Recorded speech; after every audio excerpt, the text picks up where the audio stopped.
Hello, everyone, and welcome to our weekly broadcast from the Rady School of Management on the campus of UCSD. We're joined today by one of the real innovators of the last decade, Saul Kaplan. He's an entrepreneur, an unbelievable mentor, and the founder of the Business Innovation Factory, which is really a playground for entrepreneurs to test their ideas.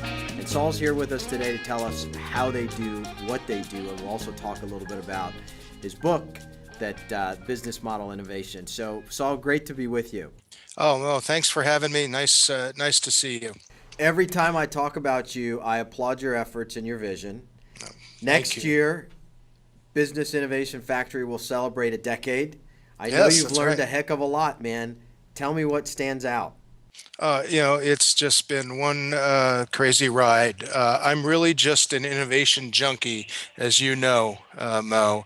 And I bet a lot of the folks you've got convened today would also think of themselves as innovation junkies. The way we know, I mean, we always think that there's a better way, no matter what, whether it's little things like we're standing in line at a supermarket and we're always trying to re-engineer the way the process works, or what if it's a big thing, like when I drive by our public schools in the urban area here in my home of Providence, Rhode Island, it makes me want to cry. We know there's a better way to deliver education and learning to our youth, and what's getting in the way is not technology. We've got tons of technology. It's us, it's humans and the stubborn organizations that we live in. So I've been very focused on how to get below the buzzwords of innovation and how to think about real transformation and business model change. How do you organize around that? What tools and platforms do you need?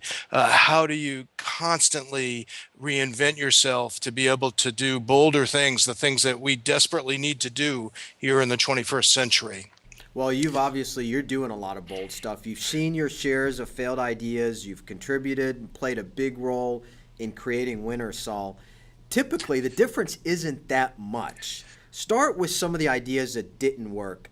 Do you see recurring patterns of why these Well, innovations don't work? Well, the first thing I would say is stuff doesn't work every day. I mean, and you're not getting better if you're not failing. So, this whole notion, I mean, I like to think of failure as intentional iteration. My technical jargon, is we just need to try more stuff. I mean, if you're going to innovate, if you're going to transform anything, you're going to have to get much more comfortable with trying things, seeing what works in the real world, not on paper, not in the conference room, not in a consulting deck, but in the real world. So innovation isn't about some sexy new solution, right? It's about actually solving a problem in the real world, right? It's trying something in a different way. I mean, I fail every day. I want to fail, right? Because I learn from every single thing that I do, and I get better and better, and I hang around with people who feel exactly the same way. So innovation isn't some, shiny breakthrough technology. It's about solving a problem. It's about delivering value in the real world. And we need to carve out the space, both mental space and physical space in the real world to try things in a different way. Saul, that's what impresses me about Business Innovation Factory. You've got that physical space, and there is no question that that makes a difference. Well, it's both. I mean, it's not just physical space. I mean, the group that works here directly, but it's over the 10 years we've been at it. We have a what I call a community of innovation junkies. There are about 5,000 like-minded individuals and organizations that know that we can do better than tweaks, that we have to do a lot more than incremental change. We have to learn how to imagine and prototype and test bold new business models.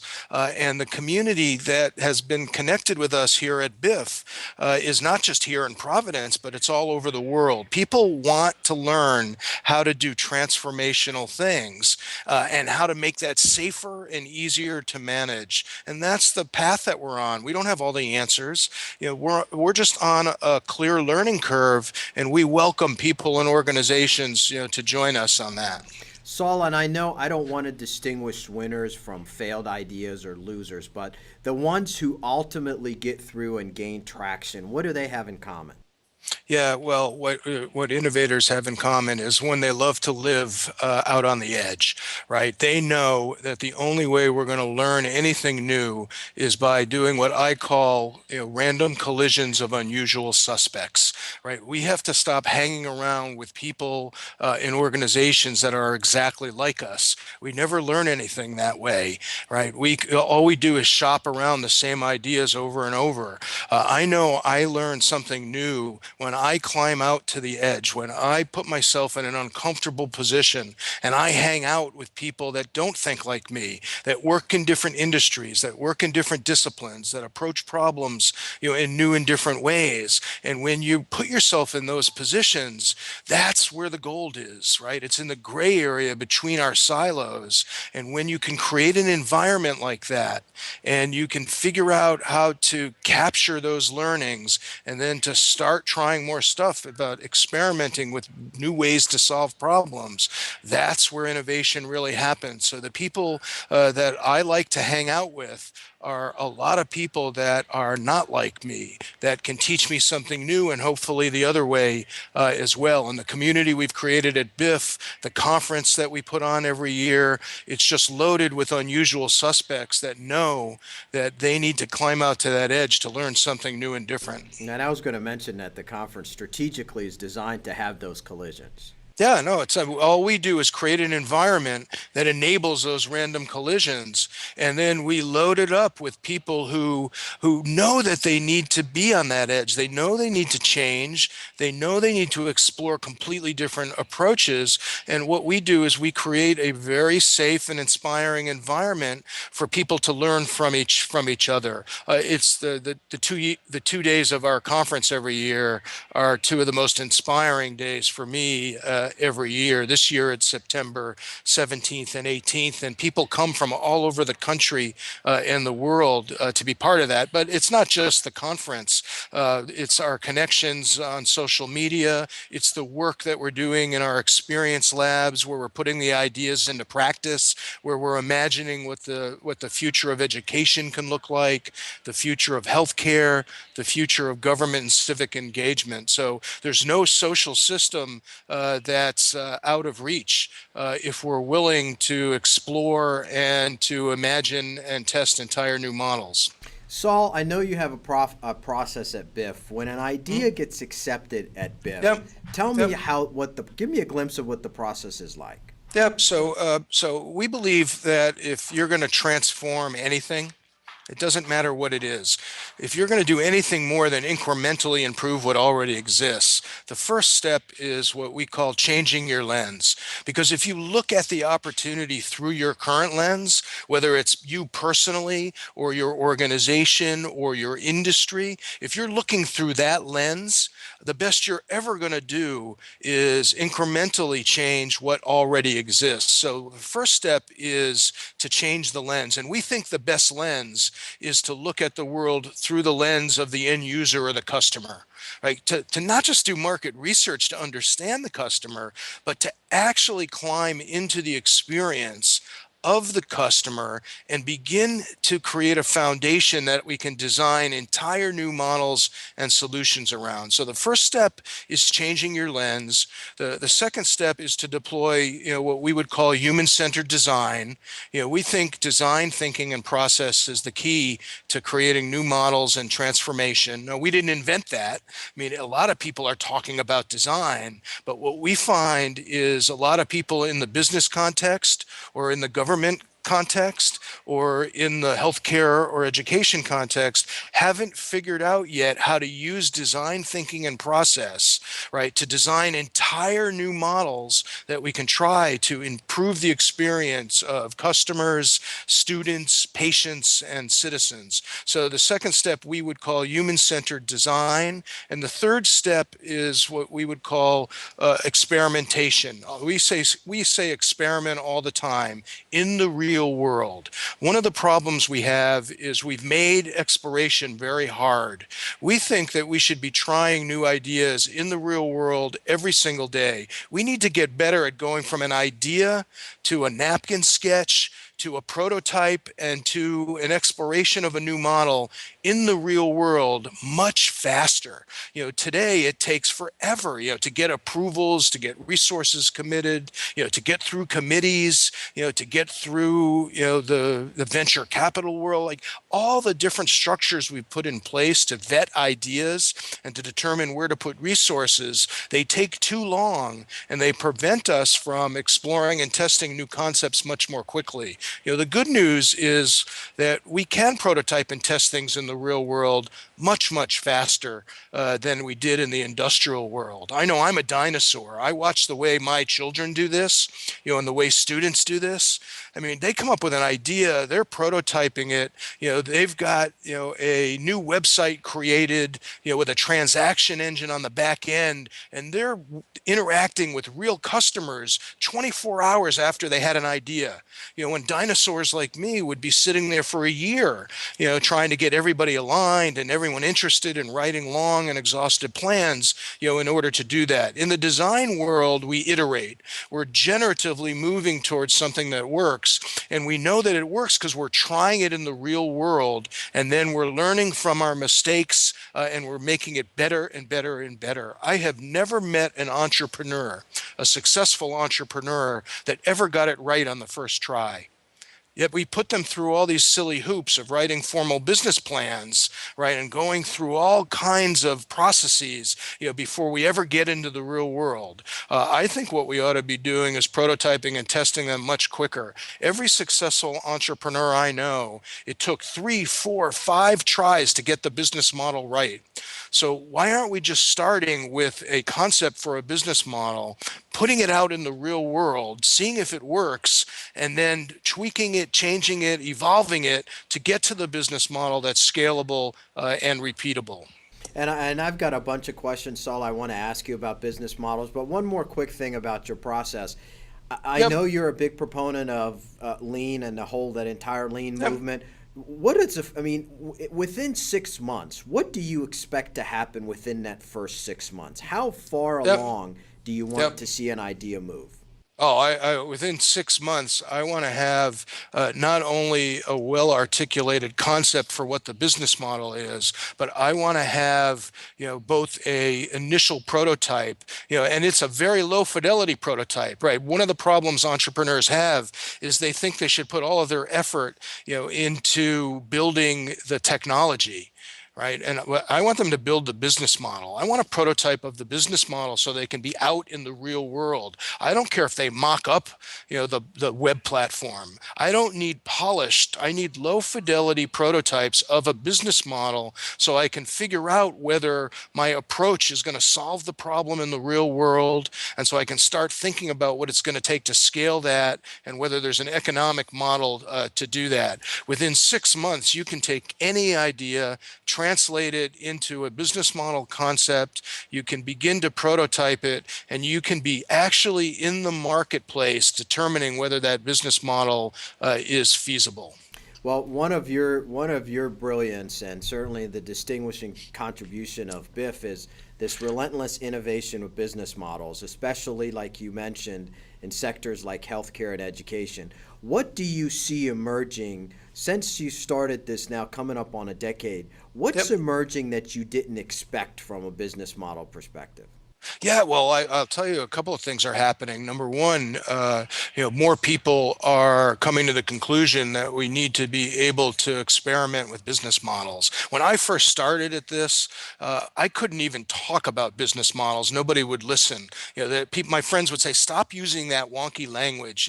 Nobody wants to talk about a business model, right? And I said, "No, no, we've got to talk about business models because in the 21st century, they don't last so long." Right? It used to be in the industrial era, one business model worked for your entire life and career. So you didn't have to talk about it. They never changed. You spent your whole life as a leader trying to improve the performance of the existing business model. And then along came all these disruptive technologies that started to really crash these business models. I think as a leader today, you're going to need to completely change your business model 2 or 3 times over your career. But where do they teach you that in business school? school? Where do you find the peer group that's actually figured out how to do R&D for new business models, not just technology and products? But so what's changed is the recognition that business models are more vulnerable today than they ever have been in the past. I use the phrase to be Netflixed, the way Blockbuster was. You can pedal the bicycle of your existing business model and be the best at it and still be vulnerable to being completely wiped out by someone who comes in with a completely different business model. And we see this in all kinds of industries, the newspaper industry. Every industry is at risk of being Netflixed, to be completely wiped out, not because they weren't competing strongly within the current business model, but because they weren't exploring entire new business models or ways to deliver and capture value. And so I think you have to get much better at it. And the good news is leaders are starting to get it, whether it's business leaders, leaders of educational institutions. I mean, talk about disruption. I mean, just look at higher ed. Look at the existing college business model and the threat that it's under, from online learning platforms. And I think if you're not experimenting with entire new business models designed around the learner, right, you're going to get further and further removed from the marketplace, and unless you're one of the top tier schools, you're going to be, in a world of hurt if you're not playing in that space. So getting good as a leader at experimenting with new business models is something I think leaders now recognize they need to do, but they readily admit they don't know how to do. And we've been at this for a long time, right? How do you actually imagine and then prototype and test an entire new business model, even one that might disrupt your current or core business model? I think that's going to be an imperative in every executive suite, no matter what industry you're in. And I want to ask something about that, but since you and I last spoke, Netflix got Netflixed. Yeah. Right? Now I actually think Netflix is doing a pretty good job at continually For sure. reinventing itself. So I really love that part of the story. So not only was Netflix the disruptor that completely wiped out blockbusters, billions of dollars of shareholder wealth, they invented nothing. I mean, they invented nothing. They literally just created a brand new business model. I mean, blockbusters could have done it if they wanted to. The problem was they were so busy, working their bricks and mortar business model and trying to protect it, that they didn't explore a new one. In this case, the Netflix business model, which was initially about mailing us DVDs, right? But you know what happened? Even DVDs now, become obsolete because we're all streaming. So for a while there, I was worried about Netflix, but if you watch them more recently, it looks to me like they are doing a pretty good job at reinventing themselves. If you watch House of Cards, I'm a binge watcher. I just watched, the entire second series. If you watch Orange is the New Black, these are incredible assets that they're leveraging into a lot of strength, bringing in a lot of new customers.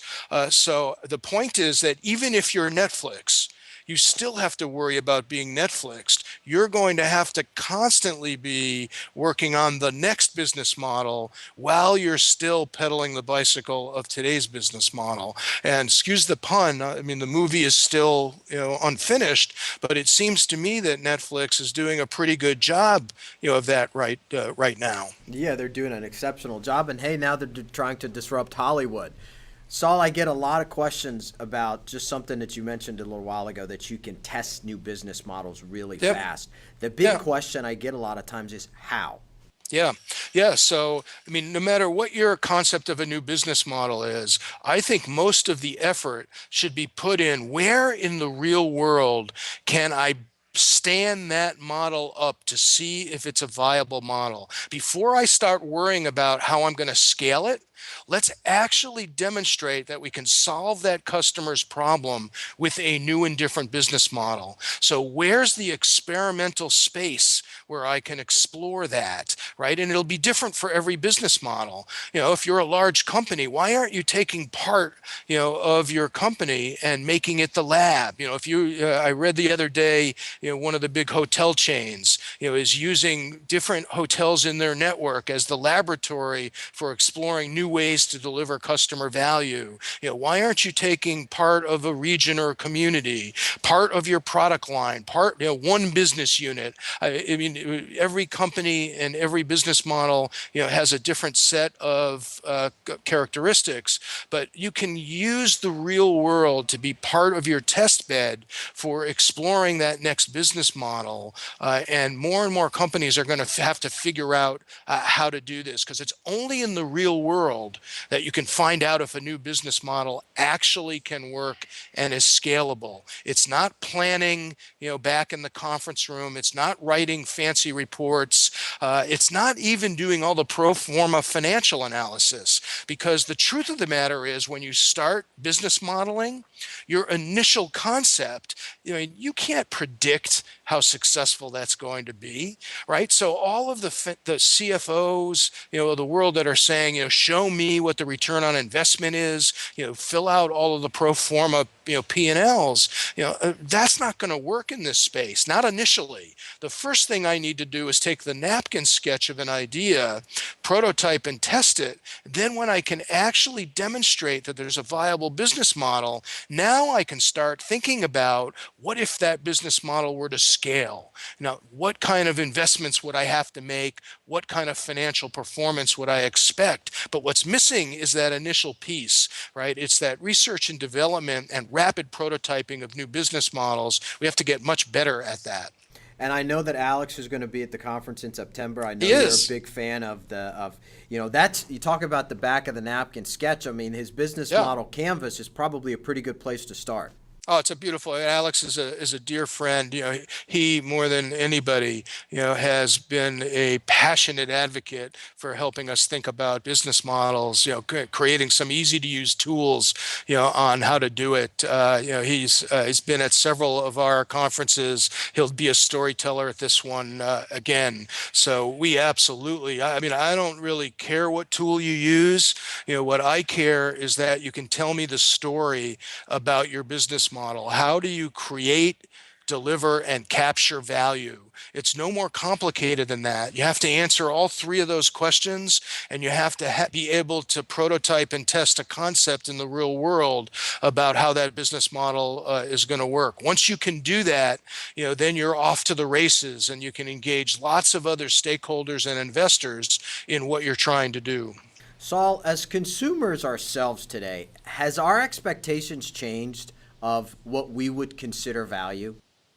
Yeah, well, I think our desire to be part of that equation has changed, right? I think we went from a world where we were just stuck with whatever was being offered to us, right? We were in that institutional world, whatever these big organizations, whether they're companies, or big colleges or government, they said what the answer was, and we just had to live with the outcome of that. I think we're starting to learn that it doesn't have to be that way, and it's not going to be that way. I think the real killer trend today is what I call self-organized purposeful networks. Self-organized purposeful networks. I mean, look at what's going on around the world.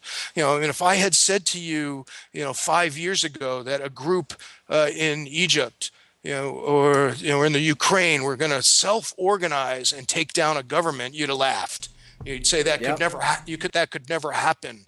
If I had told you, I'm sure you and your audience is familiar with the SOPA legislation that was proposed a year ago. Where the big tech behemoths, were going to define how the internet was going to be used, and again, self-organized, masses started to self-organize, and took that down. If I had told you, a few years ago that large, multinational companies were going to go through 3 years of planning for a new product launch, and then go through the traditional hoopla of launching them, out to the masses, only to find out that the masses don't like it. You would think they would have engaged and asked the masses to be involved in the development process. We are more engaged from the beginning in the process. We're more committed to solutions that we helped create, that we had input into, that we want to tell our friends about and share with our friends. So I think the end consumer is a much more integral part of the value creation process. And I think that trend is only going to accelerate it. And it makes me optimistic about how we can fix some of these big social challenges that we face. Saul, here's an interesting question. The whole process of articulating to the consumer the value, what Yeah. advice would you have for somebody to articulate that value to the consumer? Yeah, well, I would say co-create it with the consumer.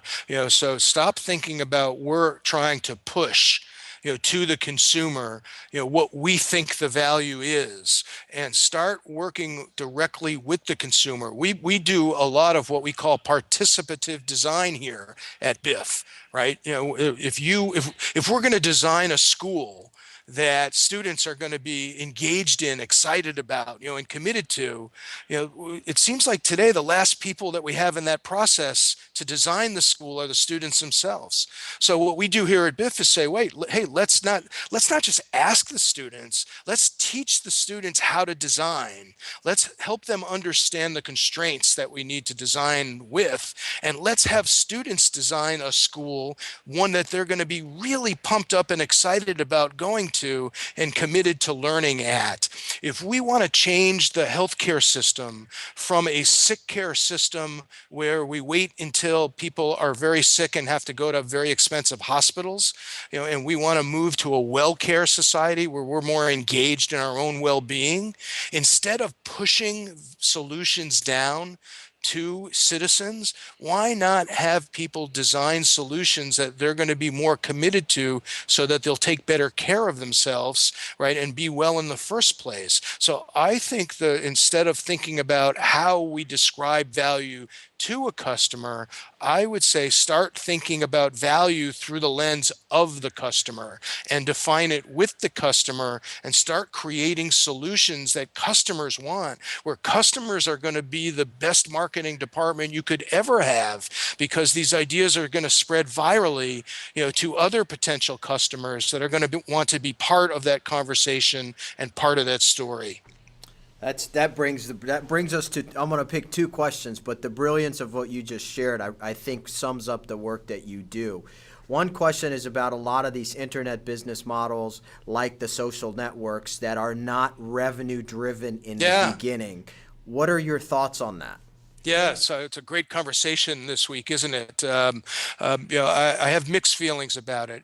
On one side, you look at WhatsApp, and you look at $16 billion, for that, and you say, oh my goodness, what an incredible business model that is, right? They didn't focus on the revenue, they focused on value creation and delivery, with the expectation that value would get captured, by selling the company, right? And $16 billion is a whole lot of value Not that bad. was captured, not bad. So people will say that's not a business model. They didn't have any revenue. I beg to differ. They captured the value just fine. It's an incredible business model. Here's the challenge, right? If you look at the number of enterprises that are going to be able to accomplish, anything, never mind 16 billion, anything even close to that, how many of them are there going to be on the planet? Less than 100, right? I mean, right. So for the overwhelming majority of people creating enterprises, whether they're for-profit businesses or social ventures, doesn't matter, right? For the overwhelming majority of business models, it's going to take a different model to capture the value. You're either going to have to sell a product and service and have revenue in order to do it. You're going to have to sell some kind of subscription or membership, into a community, or you're going to have to raise money, from philanthropic investors, or if you're a government agency, through taxes. I mean, we're going to need to create the value necessary to scale the business model to deliver the impact. So while WhatsApp is exciting, the problem with it is everybody wants to be, like that. Everybody wants to create an enterprise, that they can sell to a big tech company. And the truth of the matter is that there's only a small number number of those. So for the overwhelming majority of people trying to build an enterprise, right, you're going to have to explore other business models in that in order to be viable. So when we talk about business modeling, we talk about not only how you create and deliver value, but also how you capture value so that you can scale the enterprise to have the kind of impact in the marketplace that you want, whether that's a company or whether that's a college or whether that's a government agency. It doesn't matter. Every single organization has a business model. Every organization is vulnerable to being Netflixed and has to learn how to explore the next generation or a new set of business models. So it should be nice to get just one of those home runs, and then you can experiment with some other business models. Yeah. So my last question to you, what are the most important metrics that you measure during the first year of an idea or business you launch? Yeah, I'll tell you what, what I measure is how quickly we can get from idea to prototype to actually having a model that is bearing the brunt of customer contact. Until you have customer contact, you have no clue, whether or not it's a viable business model or not. So for me, it's all about the cycle time, to be able to do that. And I don't care how low fidelity, the artifacts are that I use to prototype the business model are. I care a lot more about being in the marketplace and learning, because I know that my first concept isn't the one that's ultimately going to stick and be scalable. So I want to get to that a lot faster. So my metrics aren't financial metrics. My metrics are activity metrics to demonstrate a viable business model. And then I start layering in the financial metrics that have more to do with what it's going to take to make that scalable and repeatable. That's why you do what you do. The book is called Business Model Innovation, and the Business Model Innovation Factory is the website. Saul, I appreciate your time, as always. Oh, it's always a pleasure, Mo. I enjoy our conversations. Thanks so much. Take care. Okay, bye-bye.